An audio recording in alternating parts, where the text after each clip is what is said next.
আমাদের প্রামাণিক sir train যাত্রা করে নালন্দায় যেতে চান, তাহলে তাকে নামতে হবে যে রেল স্টেশনটায়, সেটার নাম হচ্ছে বখতিয়ারপুর জংশন। এটাই হচ্ছে স্বাধীন ভারতের সবচেয়ে বড় দুর্ভাগ্য। আজকে এর থেকে আমাদের এই আছে, আমরা আমাদের কালচারাল স্লেভারি থেকে এখনো নিজেদের মুক্ত করতে পারি। একটা ব্রিটিশের কলোনিয়াল হ্যাংওভার থেকে এখনো ভারতবর্ষ বেরিয়ে আসতে পারে। আমরা ছোটবেলা থেকে পড়ে এলাম যে খাইবার বোনালের মধ্যে দিয়ে আর্যরা ভারতবর্ষে এসেছে। আমরা অসভ্য ছিলাম, আমাদের সভ্য করেছে আর্যরা। আবার কিছু কিছু বিভিন্ন মতাদর্শে মানুষ তারা বলে দিলেন যে আর্যরা বলে গেছেন অনার্যদের অশ্ব দিও না, অর্থাৎ ভারতবর্ষে ঘোড়া ছিল না, ভারতবর্ষে ঘোড়া আর্যরা নিয়ে এসেছিল, এসে আমাদের ঘোড়ায় চড়া শিখেছে। কিন্তু আজ রাখিগড়ি এক্সকাভেশন, সেখানে দেখা যাচ্ছে যে একটি মহিলার স্কেলিটন পাওয়া গেছে, যে ডিএনএ টেস্ট করেছে আমেরিকার একটি বিশ্ববিদ্যালয় এবং পাঞ্জাবের একটি বিশ্ববিদ্যালয় দীর্ঘ 3.5 বছর ধরে। সেখানে তারা কোনো বাইরের জিনের সন্ধান করতে পারেনি। একটি ঘোড়ার স্কেলিটন পাওয়া গেছে। এবং এই যে রাখিগড়ি এক্সকাভেশন, যে কোনো ইউটিউবে যান, যে সার্চ করুন রাখিগড়ি বলে, দেখতে পাবেন এটা হরপ্পা মহেঞ্জোদারোরা অনেক আগে, অর্থাৎ এর সময়কাল 8000 বছর আগে। আমরা যদি আর্যদের ভারত আক্রমণ তত্ত্ব মেনে নিই, সে আর্যদের ভারত আক্রমণ তত্ত্ব যা ভারতবর্ষে এখনো পর্যন্ত বিভিন্ন বিশ্ববিদ্যালয়ে পড়ানো হচ্ছে, দুর্ভাগ্যের বিষয়, সেই আক্রমণের কাল হচ্ছে 5200 বছর থেকে 5700 বছরের মধ্যে। আর রাখিগড়ি এক্সকাভেশনের পরে সেখানে যা কিছু আর্টিফ্যাক্ট পাওয়া যাচ্ছে তার এজ গ্রুপ হচ্ছে 8500 বছর থেকে বেশি কিছু। তো রাখিগড়ি বলে দেখতে পাবেন এটা হরপ্পা মহেঞ্জোদারোরা অনেক আগে, অর্থাৎ এর সময়কাল 8000 বছর আগে। আমরা যদি আর্যদের ভারত আক্রমণ তত্ত্ব মেনে নিই, সে আর্যদের ভারত আক্রমণ তত্ত্ব যা ভারতবর্ষে এখনো পর্যন্ত বিভিন্ন বিশ্ববিদ্যালয়ে পড়ানো হচ্ছে, দুর্ভাগ্যের বিষয়, সেই আক্রমণের কাল হচ্ছে 5200 বছর থেকে 5700 বছরের মধ্যে। আর রাখিগড়ি এক্সকাভেশনের পরে সেখানে যা কিছু আর্টিফ্যাক্ট পাওয়া যাচ্ছে তার এজ গ্রুপ হচ্ছে 8500 বছর থেকে বেশি কিছু। তো কম্পিটেবল আর্কিওলজি বলে কি বইতে নাসার দুই বিজ্ঞানী লিখছেন, আলবার্ট এবং ক্রেমো, যে ভারতবর্ষের যে সিভিলাইজেশন তারা এস্টাবলিশ করছেন, more than 18,000 years old civilization. কিন্তু আমরা যারা ভারতীয় আছি, আমরা নিজেদের গৌরব গাথাকে মানুষের সামনে প্রসার করতে পারছি। আমরা কালিদাসকে ভুলে গিয়েছি, আমরা রবীন্দ্রনাথকে প্রাণপণ ভুলবার চেষ্টা করছি।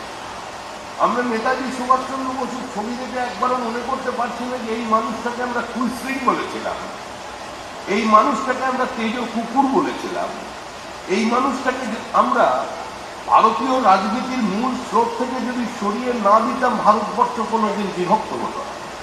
আজকে কিন্তু সমাজের বুকে আজকে সেই র্যাডিকালাইজেশন আছে। আজকে নালন্দা বিশ্ববিদ্যালয়, তক্ষশিলা বিশ্ববিদ্যালয়, বিক্রমশিলা যারা ধ্বংস করেছিল, তারাই সিটি অফ আলেকজান্ড্রিয়ার সবচেয়ে বড় বিশ্ববিদ্যালয় লাইব্রেরিকে তারাই ধ্বংস করেছে। তারাই সাম্প্রতিককালে শ্রীমতী ইন্দিরা গান্ধীর নামাঙ্কিত যে কালচারাল সেন্টার, সেখানে 70,000 বইতে আগুন লাগিয়ে দিয়েছে। তারাই মুর্শিদাবাদের ছোট ছোট বাচ্চাদের বইতে আগুন লাগাচ্ছে।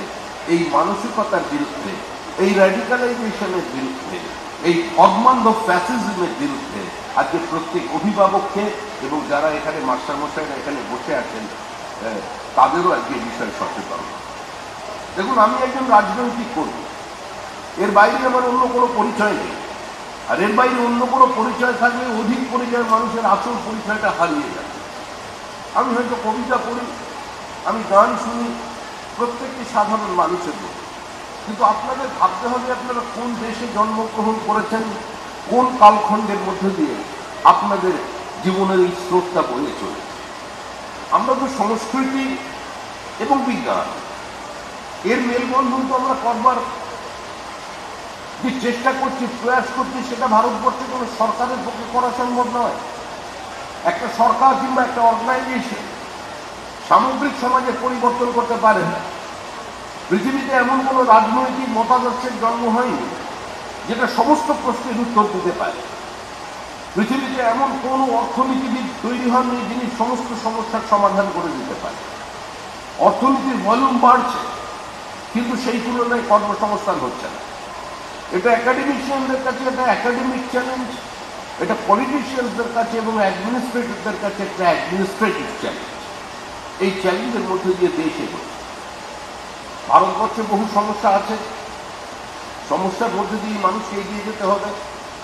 আর তার মধ্যে দিয়েও আপনাদের এই সংগঠনের যে প্রয়াস, সংস্কৃতি এবং বিজ্ঞানের মেলবন্ধনের প্রয়াস, একটাকে বাদ দিয়ে অন্যটাকে অস্তিত্ব রক্ষা করা যায়। যারা বলেছিলেন এইসব কালচারের মধ্যে দিয়ে, কবিতা কোনো গানের মধ্যে দিয়ে সমাজের কোনো পরিবর্তন আনা যাবে না, সমাজকে সম্পূর্ণভাবে বদল করে দেওয়া যাবে না, দরিদ্র মানুষের মুক্তির কোনো পথ থাকবে না, তারাও বুঝেছেন যে শুধুমাত্র একটা অর্থনৈতিক ব্যবস্থা বদল করে দিয়েই একটা নতুন করে কোনো রাষ্ট্র তৈরি করতে পারা যায় না, রাষ্ট্রের ব্যবস্থা তৈরি করতে পারে না। সোভিয়েত ইউনিয়ন আমাদের সামনে সবচেয়ে বড় উদাহরণ। 1920 সালের বলশেভিক রেভলিউশন, 2-3 বছর ছোটখাটো কিছু ঘটনা ঘটবার পরে 1990 দশক পর্যন্ত প্রায় 68 বছর ধরে একই শিক্ষা ব্যবস্থার মধ্যে দিয়ে, একই ভাবধারার মধ্যে দিয়ে, একই ক্যারিকুলামের মধ্যে দিয়ে সারা সোভিয়েত ইউনিয়নের ছাত্রছাত্রীরা পড়াশোনা করলেন। কিন্তু দেশটা যখন ভেঙে টুকরো হয়ে গেল, সেখান থেকে একাধিক থিওক্রেটিক স্টেটের জন্ম হয়ে গেল। এক একটা স্টেটহুড ডিক্লেয়ার করা হলো তাদের নিজস্ব রিলিজিয়ন। সে কারণেই এটা প্রতিষ্ঠিত হয়ে গেল শুধু বিজ্ঞান নয়, শুধু অর্থনীতি নয়, তার সঙ্গে সংস্কৃতির প্রয়োজন আছে, সাহিত্যের প্রয়োজন আছে, এবং সবচেয়ে বড় জিনিসের যেটা প্রয়োজন আছে, সাহিত্য সম্পর্কে একজন বলেছিলেন, the function of literature is to elevate the human mind and to sustain it there. তো আজকে সেই অবস্থানে যদি আমরা থাকতে চাই, আমরা সকলে এই ধরনের একটি মহতী প্রচেষ্টা যারা উদ্যোগ নিয়েছেন তাদের সঙ্গে থাকব। শুধু একদিনের ক্ষণিকের গান, কবিতা কিংবা ছোট ছোট নৃত্যনাট্য এবং বিভিন্ন এক্সিবিশনের মধ্যে দিয়েই এই সংগঠন তাদের ক্ষুদ্র সামর্থ্য নিয়ে বিপরীত অবস্থা থেকে যে প্রয়াস করছেন, এটাকেই একটা মডেল হিসেবে ধরতে হবে। শুধু একটা সংগঠনের মধ্যে যদি এটা থেমে থাকে, সামগ্রিকভাবে তাদের বক্তব্যকে সমাজের শেষ জায়গা পর্যন্ত আজকে যদি জেলা ব্লক স্তরে পৌঁছতে চেষ্টা করা হয়, তাহলে আপনারা যারা এখানে পার্টিসিপেন্ট আছেন, আপনারাও নিজেরা উদ্যোগী হবেন। শুধুমাত্র এই সংগঠনকে দিয়ে নয়, এই সংগঠনের ব্যানারে নয়, নিজেরা নিজস্ব উদ্যোগে আরও মাইক্রো লেভেলে এই প্রচেষ্টাকে নিয়ে যাবেন। তাহলে আমাদের এখানে যারা উদ্যোক্তা আছেন, যে মাস্টারমশাইরা এখানে বসে আছেন, অধ্যাপকেরা আছেন, বিজ্ঞানীরা আছেন, তাদের এই প্রচেষ্টা সার্থক হবে। আমি অন্তরের অন্তঃস্থল থেকে অন্তর্বিশ্বরের কাছে সেই কামনা করি। ধন্যবাদ, সবাই ভালো থাকবেন।